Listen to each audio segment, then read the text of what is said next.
शलोम शलोम शलोम। प्रभु यीशु मसीह नासरी के नाम में आज का ये समय जो पवित्र आत्मा के द्वारा हमें मिला कि हम वो बातों को जानें और किसी शंका और विवाद में न पड़े और फले फूलें पृथ्वी में भर जाएं आशीषों से, हर रीति से। यही पहली इच्छा थी परमेश्वर पिता की सृष्टि रचना में कि सारे संसार में मनुष्य फैल जाएं, भर जाएं, पर वो कौन से वाले हों, ये भी इच्छा है। पर उसके पहले एक बहुत खूबसूरत विषय जो प्रभु यीशु ने पूरा किए, उसे हम उत्पत्ति 3:22 में देखते हैं। बहुत अच्छा लगेगा, बहुत अच्छा स्वाद, बहुत मज़ेदार। 3:22, फिर यहोवा परमेश्वर ने कहा, मनुष्य भले बुरे का ज्ञान पाकर हम में से एक के समान हो गया है, इसलिए अब ऐसा न हो कि वह हाथ बढ़ाकर जीवन के वृक्ष का फल भी तोड़ के खा ले और सदा जीवित रहे। ये पहली बात थी। और सबसे सुंदर बात, परमेश्वर को क्या भय लगा कि अदन से निकाला जाना, उसके बाद निकाल दिया गया आदम। पर आज अगर हम देखें तो ये सब बात हमारे ऊपर प्रभु यीशु मसीह के द्वारा, उस क्रूस की मृत्यु के द्वारा चरितार्थ हो चुकी है। भले और बुरे के ज्ञान की समझ जो पवित्र आत्मा के द्वारा पवित्र शास्त्र में हमें प्रभु के नबियों के द्वारा और अंत में प्रभु यीशु के द्वारा स्वयं जो वचन है, इन बातों की पुष्टि करता है। और जिन्होंने स्वीकार करा उसके जीवन में, जिसके जीवन में प्रभु यीशु आ गए, तो साफ है कि वो फल कौन से खा रहा है। जीवन के वृक्ष का फल खा लिया उसने, और जीवन के वृक्ष का फल खा लिया तो उसे स्वर्गीय स्थान में होना चाहिए। ये पहचान है। अब ऐसा क्यों नहीं हो पा रहा है, तो कुछ चीज़ों को और भी देख लेना, समझ लेना जरूरी है। पवित्र शास्त्र में बड़ा स्पष्ट है।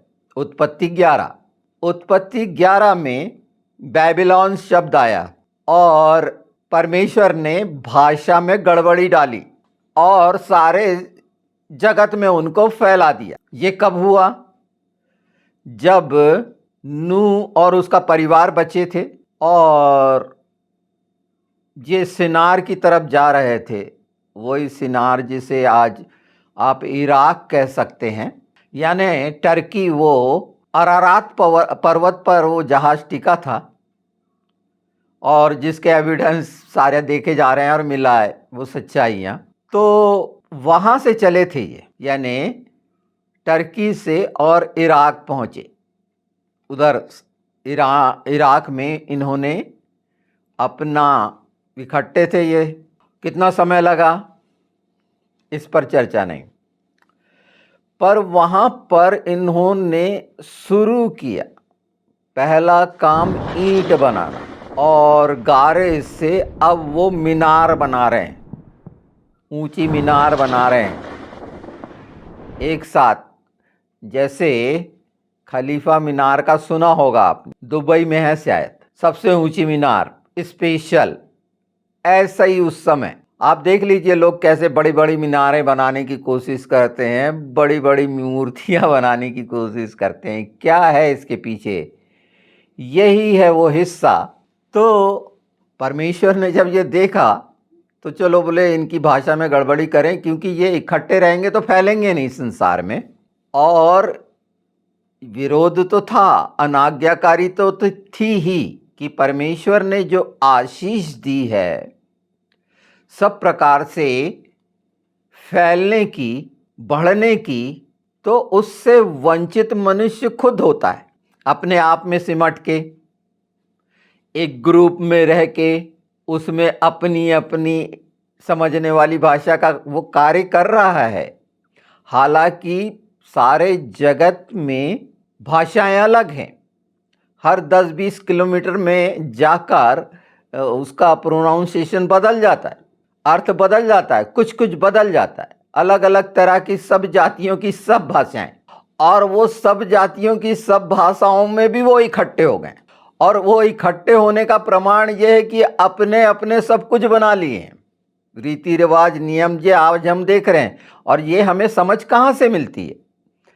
ये तो पवित्र शास्त्र से ही मिल रही है ना कि क्या है और कैसे कैसे। और इसलिए राज्य राज्य पे लड़ाई चढ़ाई, जाति जाति पे चढ़ाई, क्योंकि सब में मतभेद अपने अपने तो इकट्ठा है, पर उनके जो मतभेद हैं, मनभेद भी बोलिए, तो ये सारे भेद हैं। तो भाषा भेद, ये इतना सुंदर जो हिस्सा है, जो बिल्कुल आसानी से मैं जानता हूँ समझ में आ गया होगा, पर जीवन का पेड़ लग गया है तो ये भले बुरे की सच्चाई पूरी स्पष्ट हो जाएगी। और इसको थोड़ा सा हमें देखना है तो जेम्स याकूब की हम किताब में देखते हैं।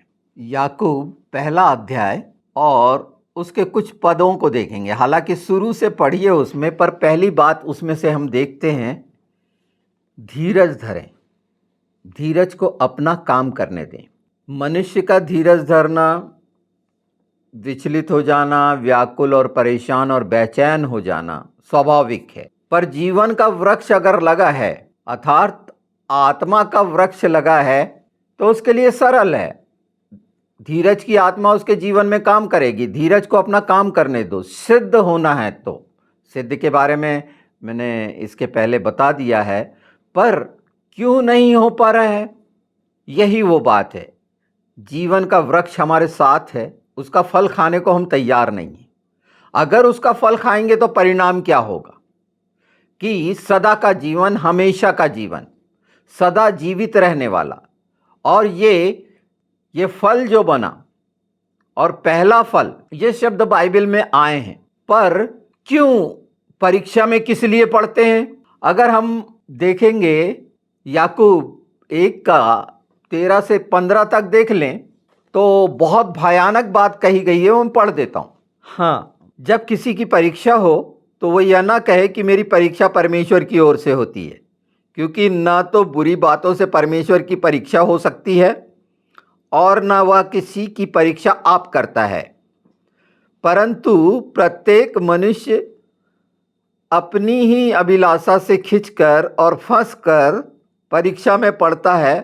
फिर अभिलाषा गर्भवती होकर पाप को जनती है, और पाप जब बढ़ जाता है तो मृत्यु को उत्पन्न करता है। और 17 में लिखा है, हर उत्तम दान, अच्छा वरदान, उत्तम दान ऊपर से है। यहाँ नीचे के दानों की बात मत करिए, क्योंकि मनुष्य दान को भी नहीं समझता। मनुष्य दान को भी नहीं समझता है। जब कोई व्यक्ति किसी को कुछ देता है दान शब्द के अनुसार, तो वो स्वाभाविक है, बताता है उसकी कमियों को। और जबकि मनुष्य का कुछ नहीं है, ये पैसे, ये शान शौकत जो नहीं रहनी है, वो उसकी खुद की नहीं है। परमेश्वर के द्वारा ये दान है हमको, सर्वोत्तम, सब प्रकार का, बहुतायत का, जयवंत का, परमेश्वर को जितनी हम उम्मीद करते हैं उससे कहीं ज़्यादा, मतलब हम जितना पाने की योग्यता और समझ रखते हैं और इच्छा रखते हैं, उससे कहीं ज़्यादा वो उंडेलता है, और उंडेल दिया है उसने, क्योंकि मनुष्य के समझ और सोच से ये परे है।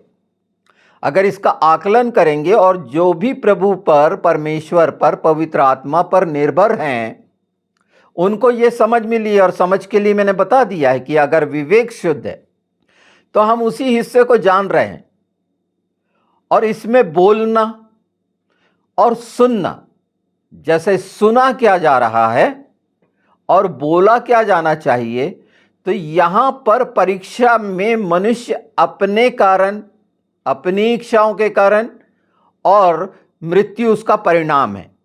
अर्थात वो बुरे के फल के साथ है, ये फाइनल है। वो बुरे के फल के साथ रहना चाहता है।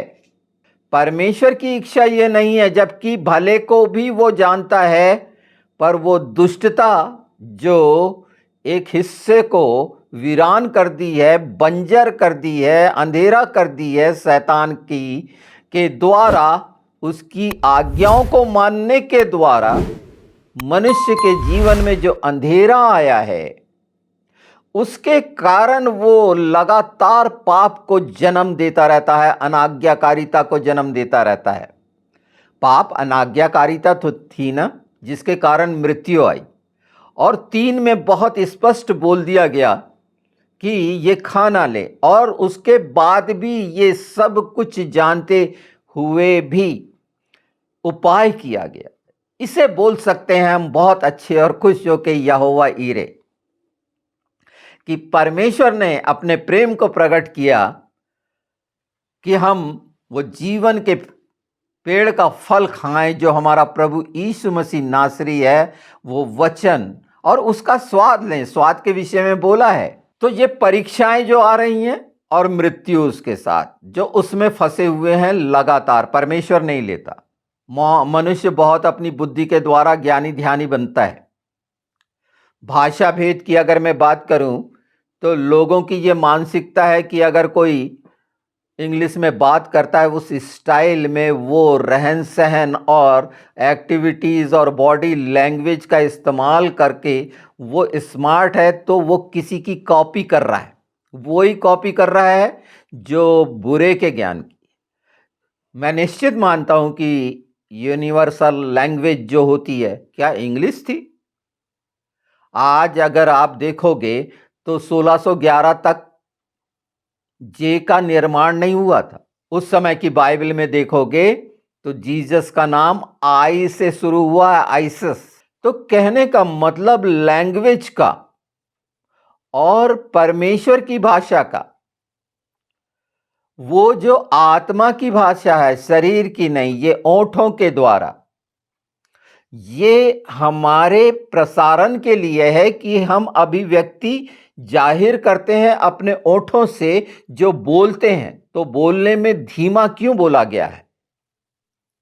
क्रोध के लिए वहां पर मना क्यों किया गया है? अगर हम याकूब में इसको देखें तो पहले अध्याय पे हैं हम, तीसरे अध्याय में जीभ पर और हर जगह पर लगाम लगाने के लिए दिया गया है, छली जीभ कहा गया है। तो ये वो हिस्सा जो पवित्र आत्मा के द्वारा अगर हम दृढ़ता से मान लेते हैं, ग्रहण कर लेते हैं, सचमुच में इतना खूबसूरत तोहफा जो प्रभु यीशु मसीह नासरी का हमें मिला और उसके द्वारा पवित्र आत्मा का मिला, परमेश्वर ने ये बलिदान करके हमारे लिए हमारे मेजों में परोस दिया। और उसके बाद भी क्यों? तो उसकी वजह कि हम ये इच्छा नहीं रखते, हम संसार से इच्छा रखते हैं जो कोड़ का प्रतीक है, बुराई का प्रतीक है, मितजोर का प्रतीक है। अभी मैं दान के बारे में बात कर रहा था। हिब्रू में एक शब्द आया है तज़ेदकाह, और उसका अर्थ है चीजों को ठीक करना, आपस में चीजों को ठीक करना, एहसान नहीं दिखाना, ढोल नहीं पीटना। वो दान, उसमें घमंड दिखता है साफ साफ, और सामने वाले को निकृष्ट, जबकि आत्मा में सब परमेश्वर की संतान है। तो दान देने वाले जरा सोचें ये शब्द के बारे में, और मानसिकता कैसी बनाए। अगर बुरे की मानसिकता है तो घमंड जन्म देगा। और मैंने जो तज़ेदाकाह बताया है, ये वर्ड जो है हिब्रू में, ये है चीजों को ठीक करने के लिए, एक दूसरे की मदद के लिए जो रखा गया है, क्योंकि मिलता तो सारा ऊपर से ही है, स्वर्ग से।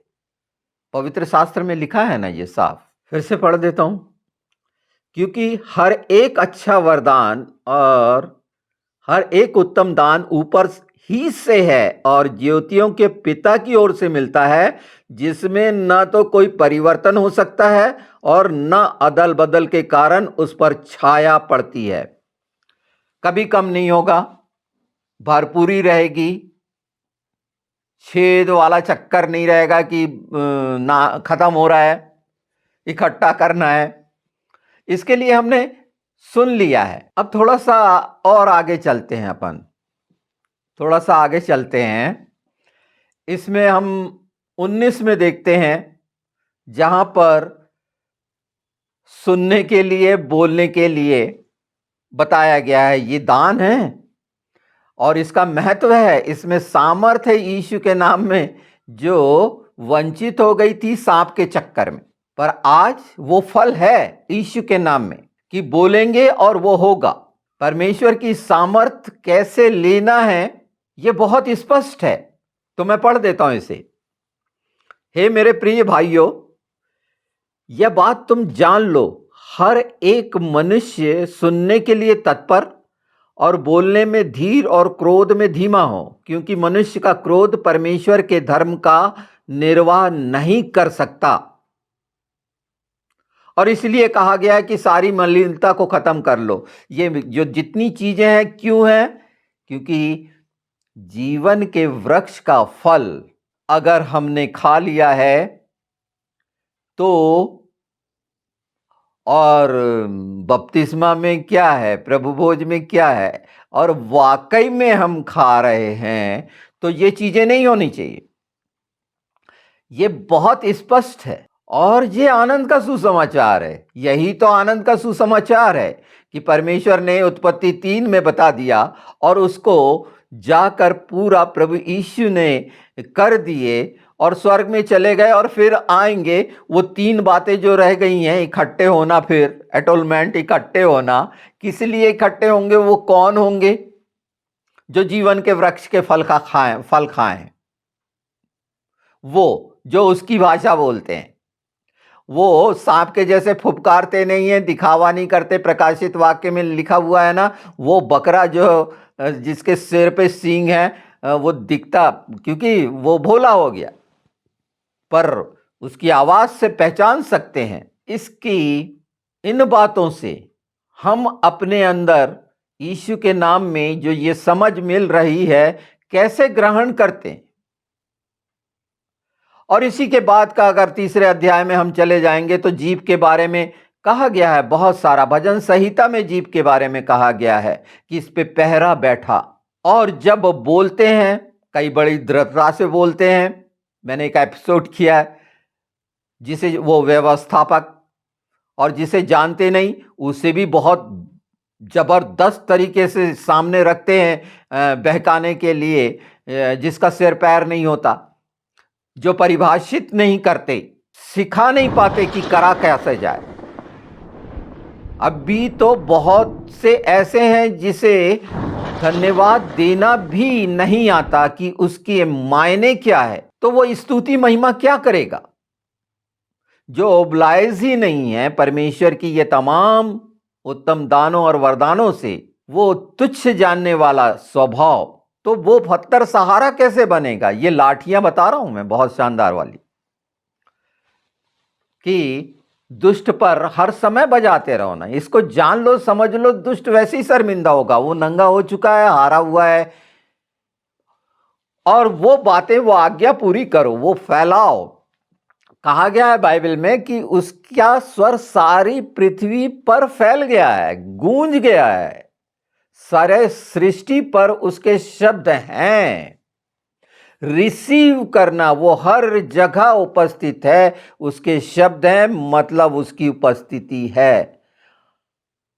पर ये वो हिस्सा जो बुराई का है, संसार का है और शरीर का है, मनुष्य को वो स्वाद जो जीवन के वृक्ष के फल का है उससे वंचित करता है। और वो स्वाद हमेशा की निश्चिंता है, संतुष्टि है, संतृप्ति है। और ये कठिन भी नहीं है, जो स्वीकारेगा। अंगीकार की बात कही गई है, ग्रहण करने की बात कही गई है पवित्र शास्त्र में। पवित्र आत्मा की मदद मिली है, तो वो भेदों को जिसके लिए बहुत सारी उधेड़-बुन करते हैं, उसके एक हिस्से को हमने जाना, जिसे और भी हम आगे चलेंगे इसमें, क्योंकि ये तो हमारी नींव है। और जितना ज्यादा हम उसके साथ इन बातों में होंगे, इन बातों में मतलब पवित्र शास्त्र के वचनों में होंगे, निरंतर और निरंतर उस बात की आत्मिक उन्नति होगी, समझ खुलेगी, और देखेंगे और सुनेंगे उसको। वो सच्चाई से, काल्पनिक नहीं, शरीर की इच्छा के अनुसार नहीं कि यीशु मैं तुझे सुनना चाहता हूँ, पवित्र आत्मा मुझसे बात करिए। बिल्कुल, बिल्कुल वो इच्छाओं को जानते हैं ना, वो सुन रहे हैं ना, वो अनसुनी नहीं करते जैसे मनुष्य अनसुनी करके अपमानित करता है।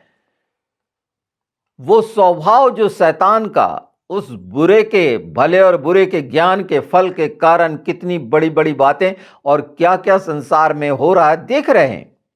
ये उसका परिणाम है। पर जो उसके बावजूद भी जब वो फल जिसने खाया वो अदन में है, वो इन बातों को जानेगा, समझेगा और पिता, पुत्र, पवित्र आत्मा उसकी मदद करेंगे। उसको पुकारना भी नहीं पड़ेगा और कहेगा मैं यहां हूं, क्योंकि वो है, वो जीवित है, सच्चाई है। सब झूठों के पर्दे फाश हो रहे हैं, ये छिलके उतर रहे हैं। 57, 84 वो द्वार का समय और वो खटखटा रहा है। आप खोलिए, ये सब भर देगा। आप अपना मुंह खोलिए, अपना हृदय खोलिए, पर शर्त यही है, लोग अपनी योजनाओं से अनुसार जो नाम धर दिए हैं, रीति रिवाज बना लिए हैं, वो शैतान की ओर से, मनुष्य की ओर से नहीं है। भलाई की बात कहते हैं, इसलिए तो निष्कपट विश्वास से अगर प्रेम है तो वो निस्वार्थ होगा। अगर हृदय में वो सारी चीजें बुरे की हैं और भलाई करना दिखाते हैं, तो मनुष्य भलाई करने के योग्य नहीं है। भलाई करना सिर्फ परमेश्वर के द्वारा निश्चित है। हम साधन अगर उसके बनते हैं कि ये हमने परमेश्वर से पाया है और अब हमें उन वंचितों के लिए, उन वंचित जो चीजें हैं उनको, उनका समायोजन कर देना है, उनको बराबर कर देना है, मतलब वो दूरी को खत्म करना है।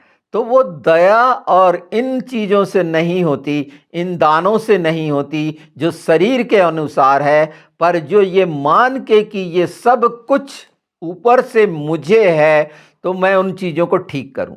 मैं चीजों को ठीक करूं की मानसिकता स्पष्ट करती है कि आपने वो फल खाया जो जीवन के वृक्ष का है, अर्थात हमेशा का जीवन आपने पा लिया है। दुष्ट वहां पर किसी रीति से नहीं कर सकता, और इसके लिए हर कोई जानता है। ये पहचान हो रही है, देखना हो रहा है, बोलना हो रहा है, सुनना हो रहा है। ये सब बातें हो रही ना, वो सच्चाइयों के साथ हो रही है ना, इसलिए चिंतित ना हो। इसलिए वादा है, मत डर, मैं नहीं छोड़ूंगा। वो हिस्सा जो शैतान का, बुराई का, वो भले बुरे का, वो कंफ्यूजन करने का, उससे खत्म करता है। हम स्ट्रांगली एक ही साइड हो जाते हैं और वो प्रभु यीशु के, जो परमेश्वर की ओर है, उसका बैरी कौन हो सकता है? जो परमेश्वर का बैरी है और वो इस योग्य में नहीं रहा है, वो गिरा दिया गया है। अगर हम मन सोचते हैं कि हमारा जीवन हमेशा का इस पृथ्वी का है, तो गलत फहमी में है, वो गिराए हुओं का है। हमने उद्धार पाया है। और ये बातें आपके मन, प्राण, आत्मा के लिए वो आनंद और शांति की सिर्फ कहने वाली नहीं है, ये वचन पूरे होंगे यीशु के नाम में, उस फल के कारण जो हमारे प्रभु यीशु के द्वारा हमें मिले हैं। और वो फल है, वो तमाम अधीनता में उसके है और हर चीज संभव है। उस जगह पर उसने आत्मा में हमें पहुंचा दिया जहां से गिरे थे। हमें कोई ऊंची मीनार बनाने की जरूरत नहीं है। ये ऊंचे बनाना, ये तौर तरीके बनाना, बहुत सारा बनाना, ये किनका काम है? अब बहुत अच्छे से समझ गए होंगे। हम अपने पास, अपने बीच में वो जो सचमुच में मसीह में एक हैं और वो प्रेम को पहचानते हैं, ये वचन आपके जीवन में अनुग्रह के कारण देधारी होंगे, क्योंकि आप ऑलरेडी उसकी धार्मिकता में। अगर उसकी धार्मिकता में अपन मानते हैं और उस योग्य काम करते हैं, आपका चलना, वो आपका व्यवहार, आपका स्वभाव, बोलना, बताना, सुनना, ये सब इसी बात पर निश्चित करता है। और उसके लिए फिर ऐसे प्रयास करने की ज़रूरत नहीं रहेगी, क्योंकि धीरज अपना काम करेगा हमारे जीवन में और वो कन्फ्यूज़ नहीं होने देगा। तो इन हिस्सों को परमेश्वर की आशीषों को पहचानें। हमने जो जीवन पाया है, हमेशा का जीवन के लिए परमेश्वर की इच्छा है ये। ये हम उसके वचन के द्वारा जानते हैं। वो हमसे प्रेम रखता है। ये उसका दायित्व नहीं है। उसने स्वतंत्र किया है कि आप चुनाव करें और आप कहाँ रहना चाहते हैं, उसके परिणाम आपको मिलेंगे। क्योंकि भले बुरे के जो ज्ञान का फल है, वो परिणाम देता है। उसी तरह जीवन के वृक्ष के फल के भी परिणाम आपके सामने हैं। उसके जैसे हो जाएं। उसने अपनी समानता और स्वरूप में बनाया था कि जब वो हम में से एक के जैसा हो गया है, तो यही तो है आत्मा में हो जाएगा और यीशु ने उसी को हमारे जीवन में पुनः स्थापित कर दिया अपने पुनरुत्थान के द्वारा, जो मरापन था। तो फिर मरा हुआ वो सब कुछ अपने जीवन से, अपनी सोच और विवेक से जब हम हटा सकते हैं, क्योंकि हमारा सहारा वो चट्टान प्रभु यीशु है, उसका वचन है, सच्चाई है, जिसमें सामर्थ है, प्रकाश है। मांगिए ना, हर दिन मांगिए ना, उसके प्रकाश और सच्चाई आपकी अगुवाई करे। मैं तो ये चाहता हूं, इससे कहीं ज्यादा चाहता हूं। और उसका वादा है कि वो जो हम सोचते हैं कि हम कितने योग्य हैं, वो कहीं ज़्यादा हमको देता है कि एक स्थिति ये आती है, अब कैसा करें, कैसा करें? तो वो सब अच्छे के लिए है, भलाई के परमेश्वर के द्वारा। और ये समय आप अलग पहचाने जाने जाएंगे। यीशु के नाम में चुनाव आपको करना है।